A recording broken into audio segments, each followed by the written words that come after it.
hello, my fellow stinky visitor here in hell. I am smoking copious amounts of mango gushers Marihoochie and drinking Kylie Page, cups of love, coffee with 1 teaspoon of raw, set, Kentish honey. And I hope you're not in misery at the moment, dear listener, but if you are, shame on you for coming to hell and expecting something completely different. But I hope you have something to look forward to today.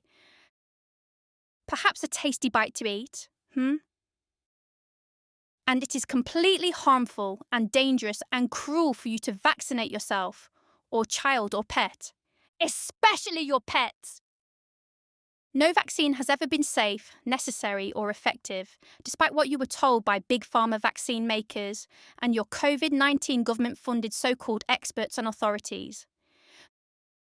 No human or animal has ever been contagious, despite what the vaccine makers claim, and therefore injecting yourself or your beloved pets with synthetic chemicals will never ever protect you or them from what does not exist.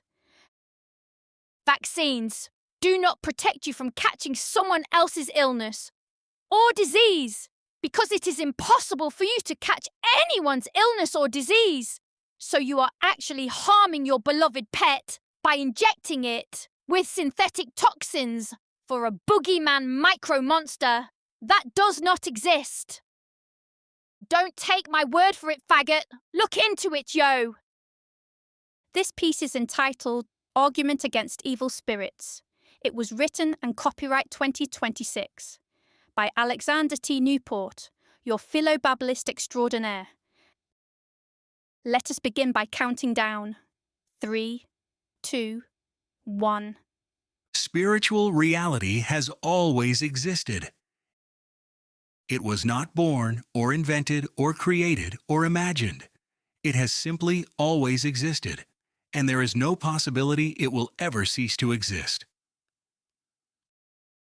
Something such as a spiritual reality, and there really is only one real one, I call it reality heaven, can only be meaningful if there are people to be aware of it. Let's define what people are.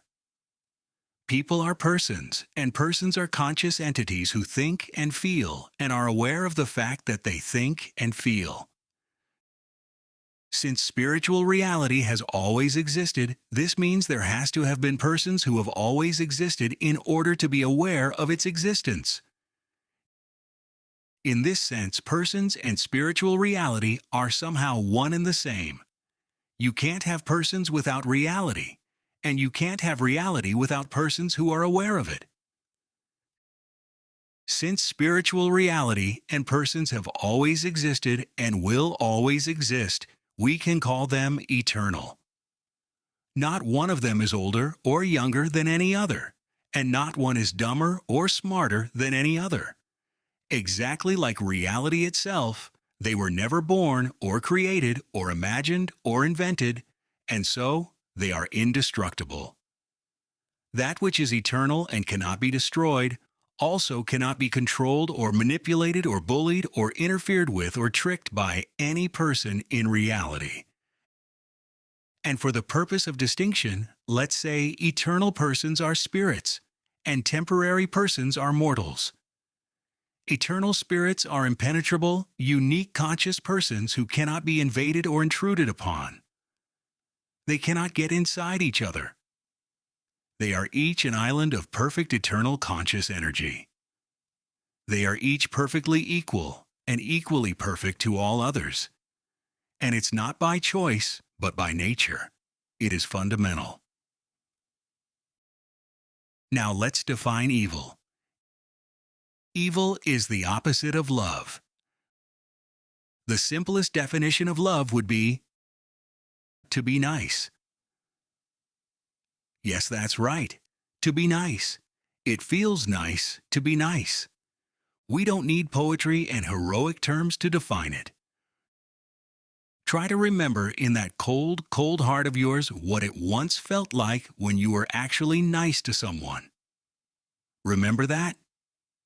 Yes, that's love. Well, you wouldn't call it hate, would you? So evil is simply the opposite of being nice. And true enough, the opposite of being nice is a very long scale and can be exemplified by a simple refusal to smile at someone who has smiled at you, all the way to the hideous act of premeditated genocidal violence. Now let's look at where you currently are. It's a world that is temporary. The scientists and the religionists all claim it has not always existed. The scientists claim it began with a Big Bang, and the religionists claim it was created by God. Either way, it once supposedly never existed. And now let's look at the persons, the thinking and feeling entities who inhabit this temporary world. They too are temporary, right? They once never existed, and then they were born. And we all know by observation that every single one of them will die and appear to no longer exist. So there is an eternal reality with eternal persons, and there is this temporary world with its temporary persons. Logically and reasonably, could the temporary world create itself?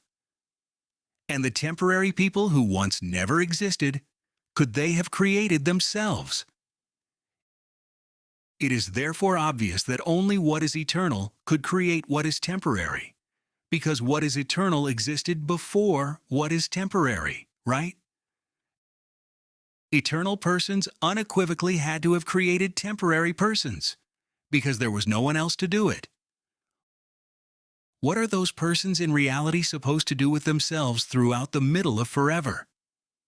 You do know, don't you, that eternity means the middle of forever, since eternity never began and will never end. What are they supposed to think and feel and do throughout the middle of forever? What is available? That's what you gotta ask, right? What is there to do in our eternal reality? Here we must use the tools of contrast and inversion and extrapolation. We look at what is available here in this temporary world. Temporary persons relate with other temporary persons. They talk about their thoughts and feelings and experiences. They imagine and invent and design and engineer and make and build things. They tell stories orally or through writing and television and radio and movies. They make music and sing and create artistic objects like paintings and sculptures. They also write and produce soap operas, don't they? They create fictional characters whose lives are emotional roller coasters, riding along tracks that take them through fortunes and misfortunes, celebrations and calamities, triumphs and tragedies, and they experience deceit and betrayal and heartbreak and grief. Good times and bad times. Good cops and bad cops, nice people and mean people. Now let's go back to reality. Since it is indestructible, and thus so are the eternal persons who are aware of it, and since they had to be the ones to create this temporary world with its temporary people, then it stands to reason that a lot of what is available in the temporary world has been modeled on what is available in reality. In reality, since we are indestructible and thus unthreatenable, and probably have abundance beyond abundance of anything and everything conceivable and possible, who amongst us would be inclined to be mean? Who amongst us would be an evil spirit? Who amongst us would be evil in a reality where no one can be harmed or scared or tricked? Where is the advantage to being evil in a heavenly reality? How is that supposed to work? Any amount of evil from either end of the very long scale of evil doesn't hurt or change anyone, so why bother to try? And this brings us again back to this temporary world.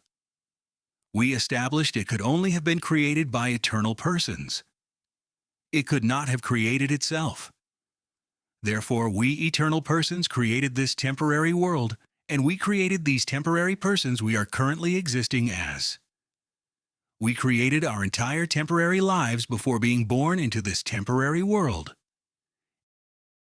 It would not make any sense if we each individually and independently created these temporary lives without each other's input and cooperation, and thus, all the temporary persons that have ever been here, and all those that are currently here, and all those who are yet to be born, obviously colluded and collaborated with each other before this temporary world and its temporary persons manifested into existence.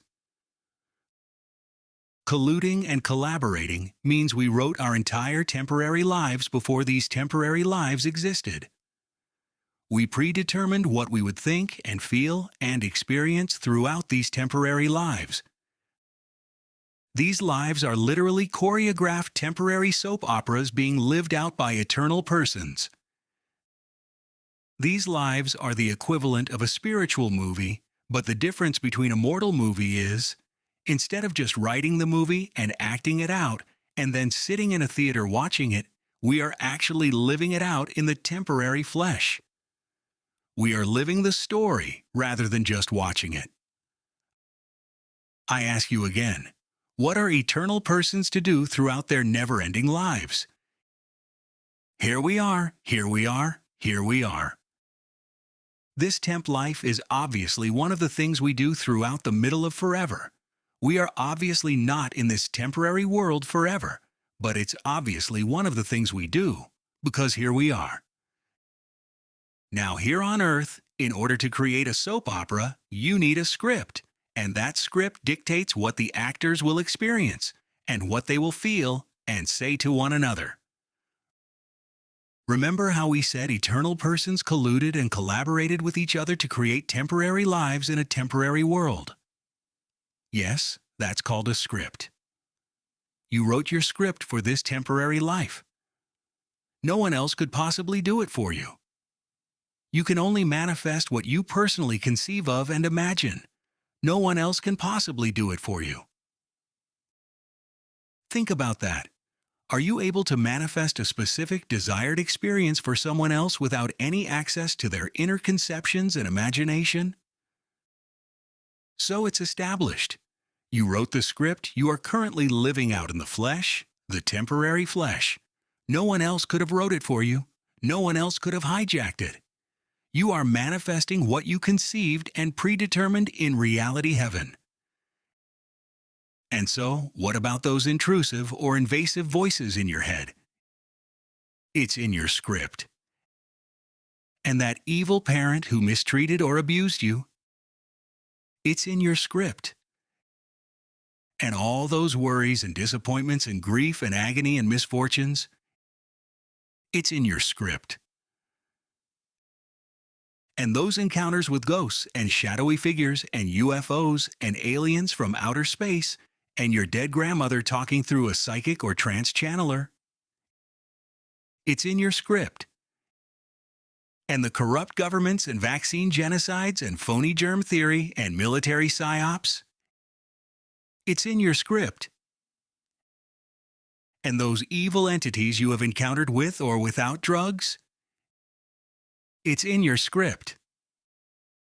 And the fact that you hate the idea, it's in your script? It's in your script. And the fact that you have to live out this life as if there was no script? It's in your script.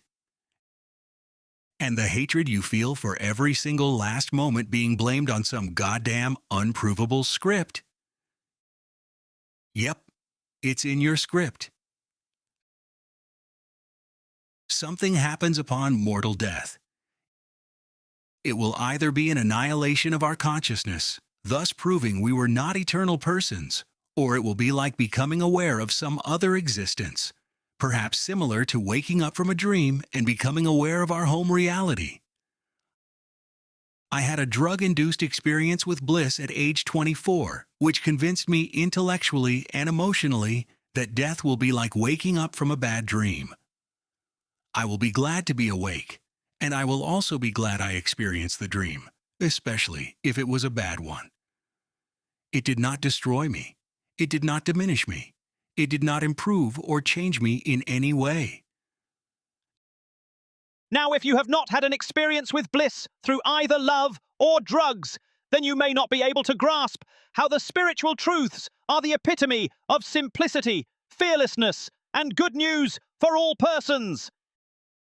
And if that's the case for you, dear listener, then it is because you wrote the script to play out this way. And do you know what? Just because you become convinced that this temporary life is just a predetermined, self-scripted dream, it does not prevent one moment of pain, misfortune, or misery already written into your script. Each of us in this mortal world is completely fucked, no matter what, but our scripts impel us to live as though we aren't. Somehow this feels liberating and wise to admit to yourself. You know damn well that none of the bad shit has changed or destroyed the you that you've known since childhood. And deep down inside, you know it never will.